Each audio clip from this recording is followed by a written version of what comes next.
Now, that evening when I got home, I cleansed myself. I took a cleansing and a protection bath and a road opener bath after I got home. I did all three that night.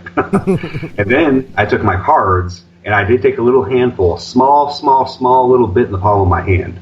Now, my small bit's going to be like a lot of somebody's because I've got really big hands. But I put just a little bit in my hand, and I rubbed it into my hands, and then I rubbed my cards down with that little bit of Florida water, but not a lot. I think it's important, it's building up that relationship just like a regular person does as they grow through life. They become stronger. They become more connected to everything. Yeah. Now, yes, you absolutely. do a lot of different forms of magic. I mean, ceremonial magic, you do root work, Celtic, you're a master mason, Yes. How do you combine, or do you not combine? I mean, that's an important question. Nope. Good. I do not combine and cross. And the reason for that is because I believe each tradition has its own lane. That's my personal preference. That is my personal belief. I'm not telling everybody that's what they got to do. I'm saying Tata Swift's personal belief is each practice has its own lane. And I keep those things in those lanes. Now there's the matter of which style or system I'm going to use when I do work. Well, I learned that through divination. And I think it's important that, I'm with the same belief that you are. I practice and follow multiple traditions, and I don't mix one with the other. And I think the biggest one that I use on a regular basis I would consider to be just the Spiritismo style. I work specifically mostly with just my ancestors. They do everything with me, for me, they guide me, they help me with my cards. Yeah. And there's people out there that mix things up and use traditions together, and that's them, that's their preference, and that's fine if that's what they want to do. Do I agree with it? It doesn't matter if I agree with it because I have my own style, my own way of doing things. But I strongly believe everything has its own lane. When I'm doing divination, I'm looking at something, it's going to help determine, am I going to do Paulo? Am I going to do ancestral work and do traditional Celtic stuff with my ancestors and the dead?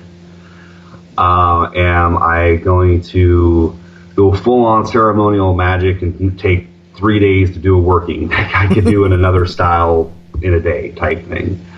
Am I going to, do I need to use a little bit of Buddhism and a little bit of the Tantra and Ohms to be able to get myself on that right plane of vibration to do the work?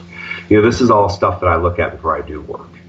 And it helps me determine what needs to be done and what style or, which way I'm going to use.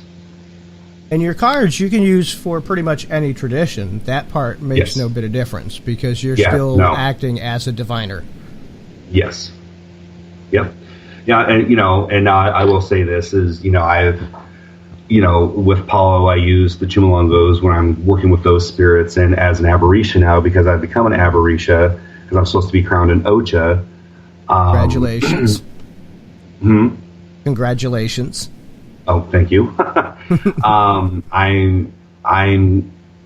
have a completely different set of Chumulongos I use as an Aberisha. If I go to Eluega and I'm going to divine with Eluega, I use a completely different set of Chumulongos than I do with the spirits I use with Paulo. Right. Because they're two completely different systems. Right.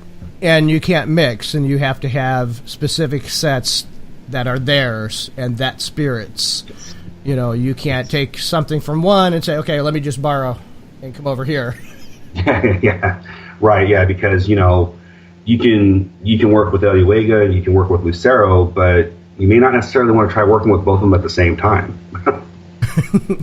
So what kind of tips or tricks would you recommend or give to new readers or anybody that's looking to lift up their divination a little bit, aside from what we've talked about, do you feel there's any kind of shortcuts or any type of tricks to get past or through, to the next level? No, no, and no. Right to the point, no.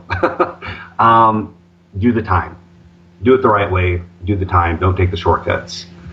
Learn, take the knocks, learn from the knocks, learn from the mistakes, because that's really the only way you're going to really learn and excel and elevate to the next level.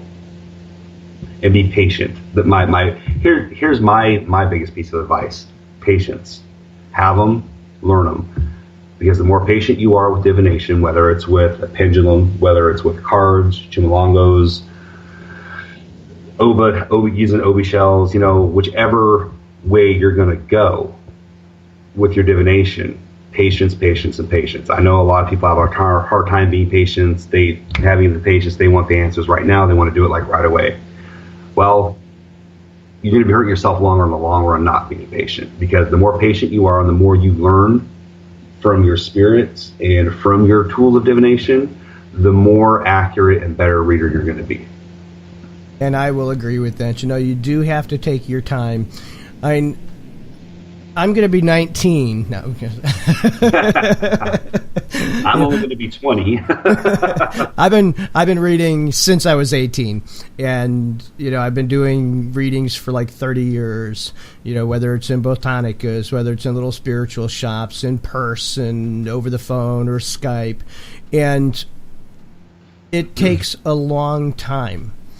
Yeah. And I do get frustrated. I've gone through throwing my hands up in the air, never throw my cards, but I have thrown my hands up and walked away from a particular deck or a particular system. Because for me, it's not just taking my time. It's realizing that I can't let my ego get in the way and say, as fast as I want this to come and as fast as I want to learn it, or as good as I might be with another system, I still have to take a step back, and I still have to do all the work for every system. For those people that want shortcuts, for those people that think the shortcuts are going to help, that they think it's going to get them somewhere faster, you're actually, I'm going to back up to the previous comment I make, you're only harming yourself. Here's exactly what I mean by that. You're going to try and rush through it. You're going to try and take shortcuts. You're going to go out there and then you're going to make mistakes. And those mistakes you have to learn from. But not only are you going to make those mistakes, but you're going to make those mistakes for a client. And then that's going to give, I don't want to have to say reputation's everything, but reputation is something when it comes to doing this. Yes. Word of mouth and reputation really is. And the last thing you want to do is put yourself out there as a reader and then make a ton of huge mistakes, and then you're not going to have any clients come to you for readings. Or if you do, it's going to take some time to get clients to come back to you. So this is what I mean by you're hurting yourself in the long run. Be patient and take your time. Learn it. Yeah, you have to take that time. You have to put in the effort. It's like any job. It's like any skill you have to learn. Don't be in a hurry. Don't think going out and buying a deck of cards, thumbing through the book, that you can put a shingle out and say, hey, I'm the new reader in town. Because you'll be in for a lot of disappointment, unfortunately. And then that's the setback. That's what's really going to set you back in the long run. Right. And if you think you're ready to take that step to hang out a shingle, sit and think about it. If you think you're just ready, hold off a bit longer, until you know.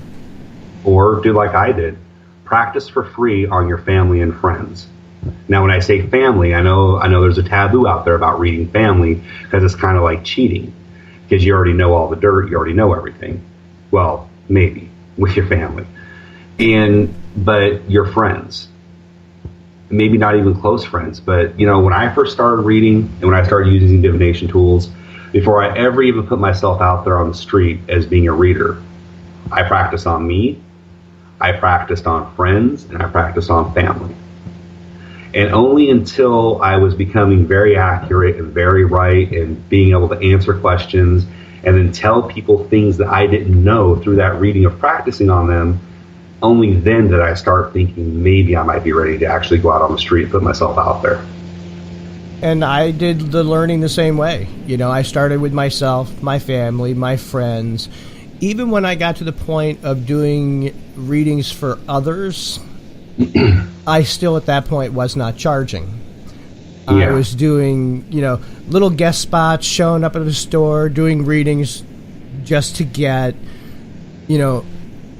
more seasoned, Yeah. It's not just about the reading itself, it's about the delivery. It's about how the messages come across, how the cards speak together, and how you can work directly with your client, to provide the information.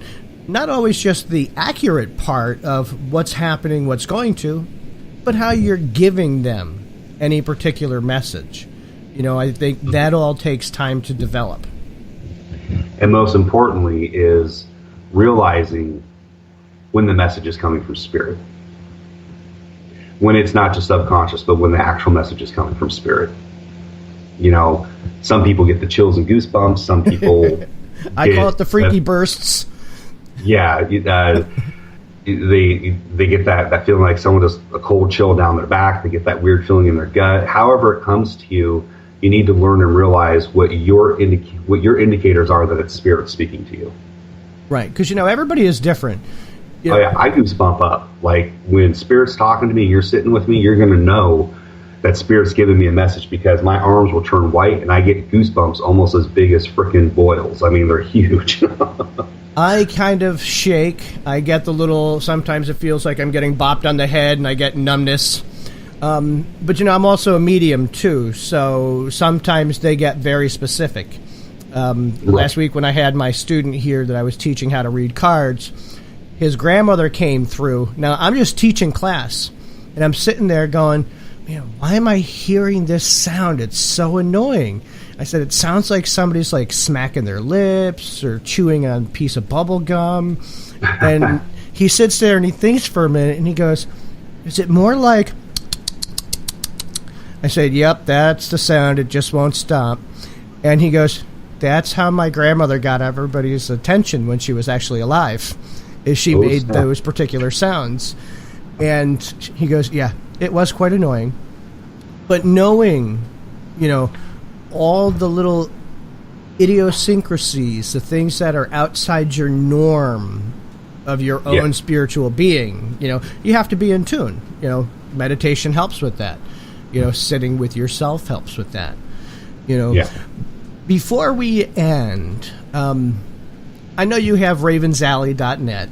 Are there other ways that people can contact you? Should they be looking for any kind of a reading or spiritual work or consultation? Yeah, they can message me on Facebook on my spiritual site, which is Tata Swift. You can find Ravens Alley's Facebook page. You can call me at 561-629-2475. That's my cell phone. And you can also email me at ravensalley@ravensalley.net or ravensalley@gmail.com. And as you know, you can always find all of our wonderful guests also on the Divination Tables radio show website, which is thedivinationtable.com. There's a special link on the top that says Contact a Reader. It'll have a list of all of our readers, their information, as well as their contact info. I try to add those within 24 hours of every show. Again, just to remind people about the Big Apple Contra Gala 2018 coming up April the 14th and 15th in downtown Brooklyn, New York. And I just also want to throw out there, if I may, I will be at the Big Apple Contra Gala with my godparents. They will be there with some of the presenters, my god siblings, and I will be there as a vendor selling a lot of my items, my curios, my oils and powders, my charms, talismans, oils, all that stuff. I will have a booth there, and I will be set up as well. I'm glad to hear that. I kind of knew you were going to be there because I don't think you would miss it for the world. No.